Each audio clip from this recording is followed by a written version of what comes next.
A heartless remark at a funeral.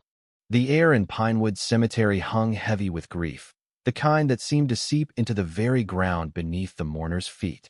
Towering maples cast long shadows over the rows of headstones, their leaves rustling in the chilly autumn breeze. The sky, a dull gray, pressed down like a lid on the somber gathering below. Among the black-clad figures stood Ellen Harper, a woman in her late 30s, her face etched with sorrow. Beside her, her 7-year-old son, Tommy, clung to her hand, his small frame trembling as he tried to make sense of the open casket before them. This was no ordinary day. It was a farewell to someone they loved, and the weight of it threatened to crush them both. But what unfolded next would turn their private pain into a public spectacle, sparking a confrontation that would leave everyone questioning the boundaries of empathy. Ellen's heart ached as she stood by the grave, her eyes tracing the familiar lines of the face in the casket. The past week had aged her beyond her years, each sleepless night carving deeper lines into her face. Tommy, too, was struggling.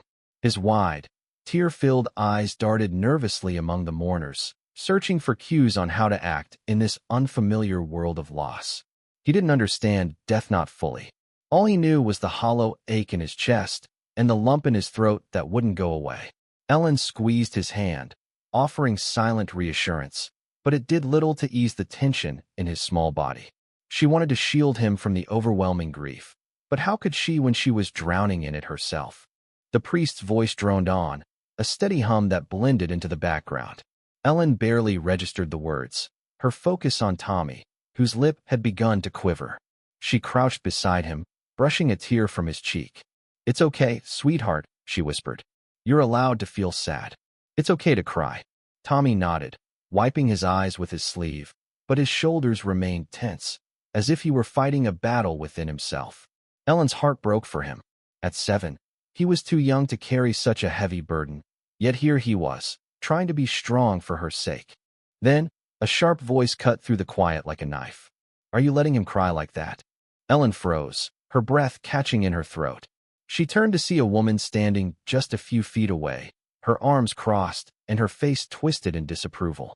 Margaret Vaughn, a woman in her late 50s, stood out in her stiff, outdated black dress, her expression cold and judgmental. Her eyes, sharp and unyielding, were fixed on Tommy, who had begun to sob softly. "He's being dramatic," Margaret said, her voice loud enough to draw glances from nearby mourners. "It's just a funeral. Tell him to toughen up." Ellen's jaw dropped, the words hitting her like a slap. She opened her mouth to respond, but shock held her tongue.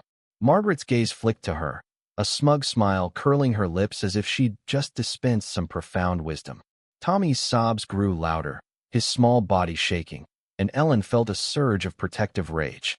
How dare this stranger judge her son for grieving? She wanted to scream, to tell Margaret how heartless she was, but the eyes of the crowd held her back. She didn't want to make a scene, not here, not now. Instead, she pulled Tommy closer, whispering words of comfort as Margaret turned away, muttering about too much sensitivity these days. The service continued, but Ellen's mind was elsewhere.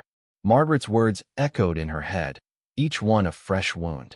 She looked down at Tommy, his tear-streaked face crumpled with emotion, and felt her chest tighten. How could anyone be so cruel? This was supposed to be a moment of peace, a chance to say goodbye. Yet this woman had turned it into something ugly. Tommy's sobs eventually quieted, but he clung to Ellen's side, his small hand gripping hers tightly. She could feel his fear, his confusion, and it broke her heart to know he was already learning that the world could be unkind to those who felt deeply. As the mourners began to disperse, Ellen thought the worst was over. But then Margaret approached again, her smug expression unchanged. "Well, that's one way to handle it," she said, her voice dripping with condescension. "I'm sure he'll get over it, but all that crying won't help." Ellen's pulse quickened, her anger flaring. She opened her mouth to retort, but Tommy's small voice stopped her. "Can we go now, Mom?" he asked, his eyes pleading. Ellen forced a smile, nodding. "Yes, sweetie. Let's go home." They turned and walked away, leaving Margaret behind, but the sting of her words lingered. The drive home was silent, the hum of the car's engine the only sound in the oppressive quiet. Ellen glanced at Tommy in the rearview mirror, his face pressed against the window, lost in thought. She wanted to reach out, to pull him into her arms, but the moment felt too fragile. As they passed through the familiar streets of their small Ohio town, Ellen's mind spiraled. How could she protect Tommy from a world that judged him for feeling? How could she teach him that his tears were not a weakness, but a sign of love? The encounter with Margaret had exposed a harsh truth. Not everyone understood grief, and some would rather mock it than offer compassion. At home, Ellen and Tommy settled into the quiet comfort of their routine. She made hot chocolate, and they sat together at the kitchen table, the warmth of the mugs a small balm for their wounded hearts. "How are you feeling, sweetie?" Ellen asked, her voice soft. Tommy hesitated, his eyes flickering with uncertainty. "I don't like her, Mom," he whispered. "She made me feel bad for crying." Ellen's throat tightened.